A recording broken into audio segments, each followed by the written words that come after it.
the future of the state's finances, and the aftermath of one of Connecticut's most famous trials. All this on this New England Sunday.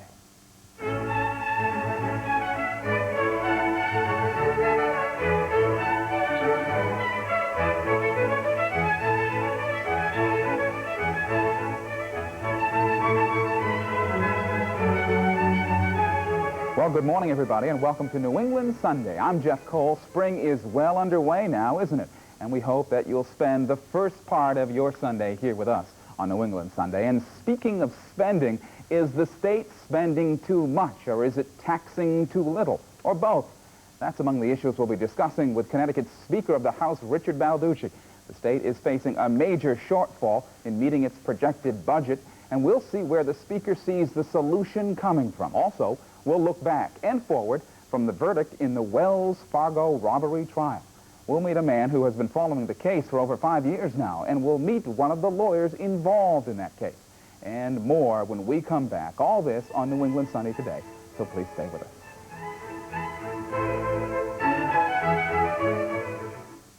So you want fewer wrinkles or maybe a smaller nose, but can you trust your surgeon for the right results?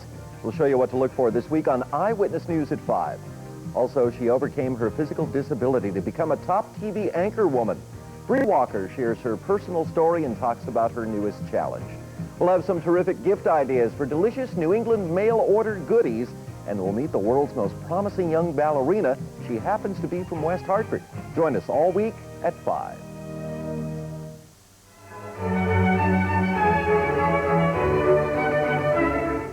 Well, no matter how you look at it, the state budget is facing a major shortfall. Some say as much as $800 million. And when you throw numbers around like that, well, you'll get a lot of people throwing ideas around on how to reduce the deficit, too. An income tax, a rise in the state sales tax, a budget freeze. They've all been talked about, all been proposed, but the man who must get the votes for any plan is State Representative and the new Speaker of the House, Democrat Richard Balducci. It is nice to have you here. Nice to be here. We've never had you on the show before. No. I'm glad to have you coming. All right, let's start talking about budget and taxes. Certainly it's the issue most Connecticut residents want to talk about. One, all of us can remember not too long ago hearing what great fiscal shape Connecticut was in. And here we are with a lot of problems. What happened? Where'd the money go, Mr. Speaker? That's a good question.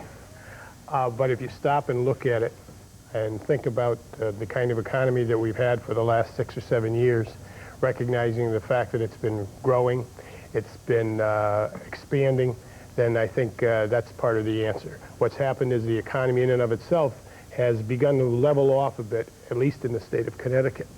The state of Connecticut is also dependent very much on the sales tax. And as goes the sales tax, so goes revenues. So with that in mind, the sales tax, of course, has been diminishing as far as income goes to the state of Connecticut.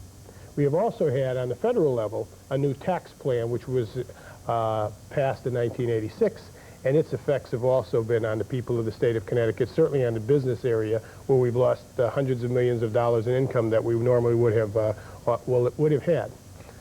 That's it. Now, the business issue, yes. Just to stop you for a minute here, is one of the reasons that the governor and his budget people have said we're in the trouble that we're in. We really didn't expect the change in the federal tax structure to hit us the way it did. If you look at it, though, in fact, I was talking to a budget chief in a small town, and he said, if I came up with that sort of excuse as the reason for this size shortfall, they'd kick me out of town. Is it fair to simply put so much of this, though, in the federal tax structure? We knew generally it was coming. No, I think you're right. I don't think we put all the blame on the federal tax structure, not at all. But it certainly has had its effect on the state. Certainly aid from the federal government, beside the effect it had on business, diminished over $1 billion in the last 4 years. So you had aid to the states, particularly our state, diminishing. You had the federal government tax laws going in, and those affecting the state of Connecticut. You also had rises in other things that are not controllable, although people say they are. Things like contracts which have been negotiated. And by the way, the legislature is looking at very carefully now. You have things like the federal government mandates and court orders that say you must do things such as deinstitutionalize people who are in homes. to the tune of some $585 million if the numbers are still holding. Education, you must take care of those people. People say you should run a business, the state of Connecticut is a business, and I don't think you really can do that, even though I used to think you could, because the state, unlike businesses, has the responsibility of the indigent, has the responsibility of the elderly, has the responsibility of the handicapped, has the responsibility of education. So what, then what part, with all that, what part of the state budget can you play with? Well, what you're trying to play with are things that are in excess of that. There are some $550 million, of the entire budget. You're talking well over $5 billion that you really have no control over. $5 billion you can't affect no matter what you do. That's over there. $5 billion, that's right. In mandates, in court orders, in contracts. It's going to go, and it's going to escalate, by the way, because of inflation. Whether inflation escalates at 2% or 10%, it's going to escalate. So how much are you left then to fool around with? Somewhere in the vicinity, I think, of $2 billion, maybe less. And when you start to cut away at that, and I think we are trying to do that through the cutting process, looking at contracts, which I think we're trying to do very carefully now. We're looking at the way we spend money, looking at little things. You know, the idea of turning off the lights when you walk out of a room, I think, becomes important. And it may only be pennies, but it adds up if everyone does their part and tries to follow through. Yeah, but of course, it would add up if everybody's going to do their part. We know that a lot of people aren't going to do their part, and we've still got a horrendous shortfall. What kind of shortfall actually are we looking at right now? I think you mentioned somewhere around $800 million. I think that seems to be somewhere in the ballpark. It's larger than anything I have ever seen. I've been there 15 years, and during the course of that time, I've seen budgets where we had to come up with in excess of $300 million, as in the '83 budget. We just passed what they called a mini budget in April, prior to April 1. It was in excess of half of what that budget was for the entire year, and we were only looking to pay the bill for the last quarter. Is it fair? Well, yeah, you spoke earlier about the sales tax, and because we rely on the sales tax primarily here, we're then tied to the ups and downs of the economy. So why not then, let's reduce the sales tax from the highest in the nation, reduce the corporate taxes, which people say are regressive, as well as some property taxes regressive, and let's put across-the-board income tax with certain exemptions. We can raise money, and it's a fairer tax. You must have been at one of those hearings. I've heard of them. We have had hearings that deal with the income tax issue. And the income tax issue certainly is of interest. I think over the last 6 months, the proponents of income taxes have indicated to the public and have had their hearings and have made the public more aware of what an income tax is. As I've said before, many people just thought an income tax could only be one type.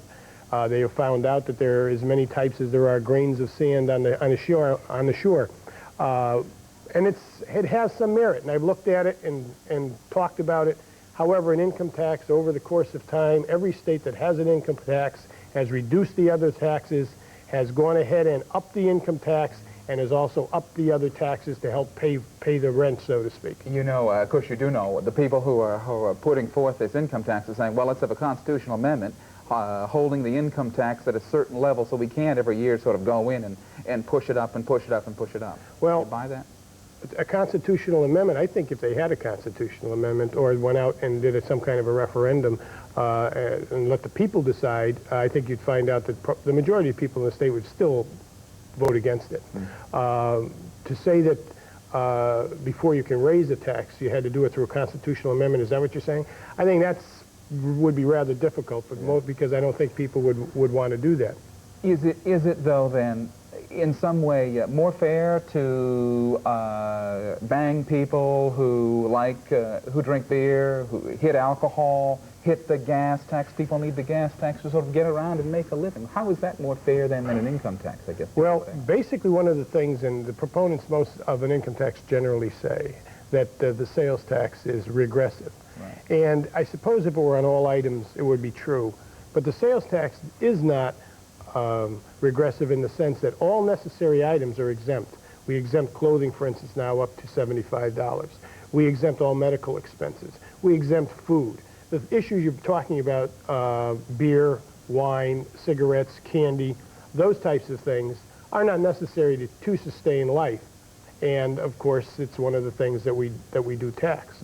You know, I think you can throw the ball in the air. I would just much rather have to debate or argue over raising taxes each time than have taxes out there increase on an automatic basis, and therefore spending would then increase also at a much more rapid pace. Well, maybe is that the problem here? Have we, for instance, in the Education Enhancement Act, everybody said Connecticut's teachers certainly need to make more money. Right. Are they making now more money than the state of Connecticut can simply pay them at this point? Well, we supplement it through that Enhancement Act, and you're right. But I think everyone in the state recognizes that education is important. From no matter what perspective you come, whether you're conservative or liberal, wealthy or poor, most people agree with that. I'm a firm believer of that. I really believe, as go our young people, so goes the state of Connecticut in the future. And I think our move to improve teacher salaries and pull up by the bootstraps the educational system has been a benefit. So it's worth that. Okay. No one, I'm sure, has a better pulse of what's happening over there than the Speaker of the House.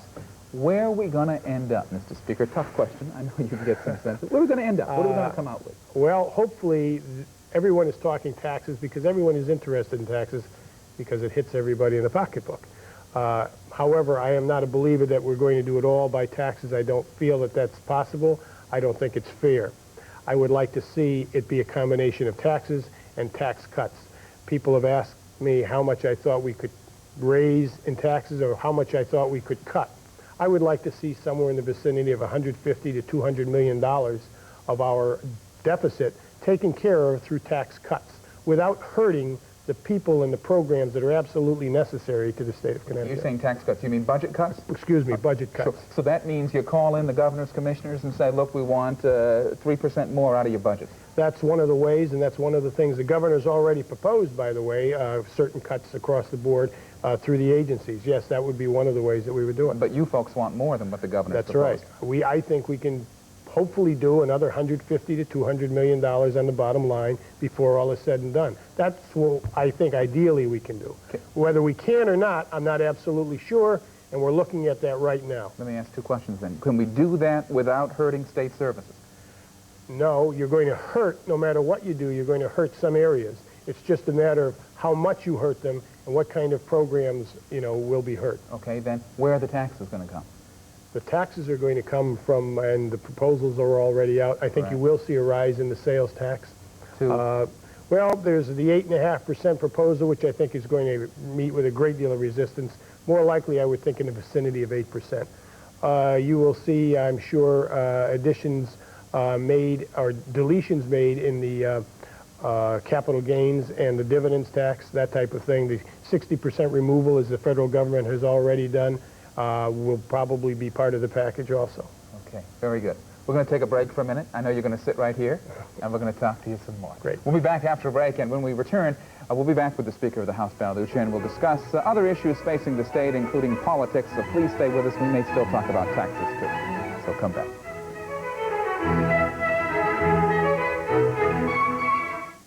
Hey kids, register now and spend your summer at the Channel 3 Country Camp.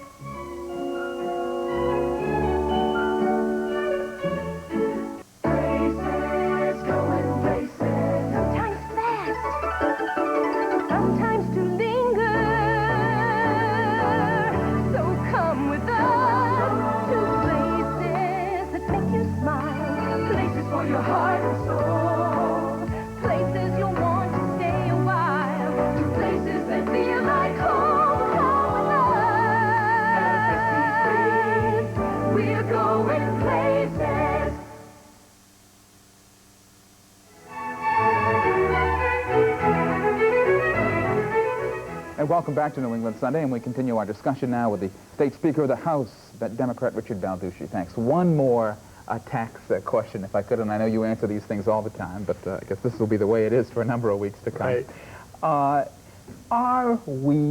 Do we risk a downturn in business, forcing businesses to go elsewhere, as we continue to look at business as a source of revenue when we don't seem to want to tax in other areas? Well, I think that's always at risk. But I also know, and Business Well knows, that over the last decade, they have done very well in the state of Connecticut, not only in taxes but monetary-wise. I think the state of Connecticut has been good to business. I think business has seen that the governor and the General Assembly are responsive to them, because they also know that if there isn't a business out there, there aren't jobs, and we both know that one goes in hand with the other. All right, good enough. We'll back away from this tax and budget issue for a minute. And let me ask you about, I guess actually you really can't get away from it all that much, but one of the issues that I seem to remember so well was this past summer. In fact, some of the members of the Republican Party, I remember seeing them down on Long Island Sound, talking about how this was going to be the session of the Sound, and clearly there was some problems when either medical waste was washing up or someone had left it there, but people are interested and concerned about the Sound. Has it been the session of the Sound, or have our money problems really cut that off, halted that? I don't think it has been the session of the Sound just because of that. The budget problems have been all-encompassing. I know they have for me and most other members of the General Assembly. Yet they're very sensitive to it. It's something I think is important, and people have to also recognize it isn't just the state of Connecticut's problem. We have a bigger problem in the tri-state connector, so to speak, with New York and New Jersey, where much of that water moves in from, and where the system in the sewage system in the state of New York is antiquated. Where are we going to find the money, the billions of dollars necessary to fix the sewer plants that every time it rains spew junk into Long Island Sound? Part of that, I think, will have to be studied, looked at, find out where the major problems are. We may end up having to do it through a bonding package to help raise funds. I think it also has to be done through the governors of Connecticut, New York, and New Jersey to take a look at the problem, and maybe do it on more of a regional basis than just our state. I don't think our state can solve the problem in and of itself. Much of the problem came from some of the other states, too. All right. Looking away, then, from the budget and tax problems, when we're all said and done here at the end of this session, the sunny die and it's all over, what are going to be some of the other accomplishments that you think? What are you going to be proud of here? Hopefully, by the end of the session, we'll have accomplished, if nothing else, I would like to see something done in the area of hospital and health care. The rising costs, the escalating cost of hospitals and nursing homes has been just outrageous. Some say in some of those areas it's gone up over 50%. And it affects particularly the elderly who go in on Medicaid or Medicare, and it affects also the private pay patients who have to pay this out of their pocket in some cases, or at least a portion of it. So it's something I would like to see handled and resolved, and I'm not sure we can, but we're looking to do it. What are we thinking about doing in that area? Well, we have a system called a DRG system, which has been very controversial. Very controversial. There have been 4 or 5 different proposals. Right now, at the moment, there is more or less a compromise, I believe, that has been reached through the committees, hopefully, which will be changed and modified. I was in favor of making a modification of the DRG system, because at least we know where the problems were there, and maybe we can work on those to make it a better system. Just for reviews, DRG means what? What does that do? The DRGs, actually the DRGs are initials, and it's been so long since I had to remember what they stood for. I don't off the top of my head. Some of the criticism. But it deals with balancing out how you would pay one bill against another. What it did is more or less take an average that if you were supposed to be in a hospital for 5 days and it took longer, the bill would only be paid for the 5 days that they figure was the average time in the hospital. And of course, some of the allegations out there are that it's forcing hospitals to release patients sicker and sooner because they're getting a cap as to what they're being paid in some respects. That's it. And you hope to do something about a thorny issue like that. And it is a thorny issue, but I think one of major consequence. Let me ask you about being a speaker of the House. Some might describe it as sort of a palace coup to move out Stolberg and for Balducci to come in. You wanted to respond to that? I don't think it was a palace coup, and people look at it as an ideological problem. I haven't talked about it in a while, but I think it was more or less personalities and things of that sort where the problem arose than anything else. It's quite a change. I was always You know, I've been there 15 years. I've been in the legislature, been in the leadership for 8 or 10 of those years. And I spent a great deal of time up there trying to run the tasks that I had, but it certainly is a monumental job, especially in these budgetary times. Sure. Philosophy, you are more of a consensus builder, then, I think, than Mr. Stolber. Do you think? Consensus builder in what sense? In the sense that you would practice the politics of consensus, of going out and getting your support rather than sort of driving ahead on your own trail. Yes, I like to do that. I like to think that, you know, the days of all that backroom things that were done are pretty much gone. I like to ask the members of the caucus how they feel about an issue. I'd like to also have a direction I would like to take, but I would like to get input from everybody, whether they be left, right, or down the middle, and mix that up a little bit and see what we can come up with and see if it's palatable to everybody. And I think that's the approach that that's necessary, and hopefully I'm trying to do that to the best of my ability. What's the best way, do you think, to deal with some of these folks who are bright, maybe a bit more liberal than you, at least in the Democratic Party, who, for instance, are pushing an income tax, going away separate from where you may want to go, and they're bright, and they're tough, and they're going to work hard? How do you bring them into the fold? Well, I don't know. I don't think you always can bring some of them, but I think if they're capable and bright and intelligent, as we have up there, I think that you listen to their positions, you give them their day in court, which I think they're certainly getting, particularly the strong advocates.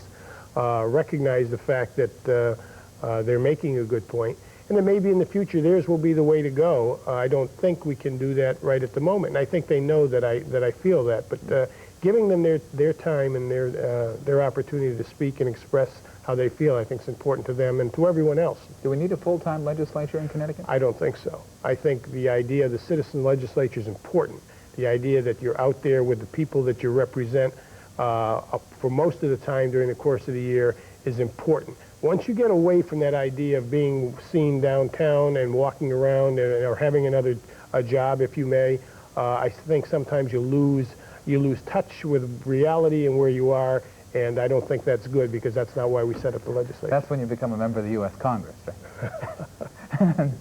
No comment. All right, good enough. Thanks very much for being here. We really appreciate it.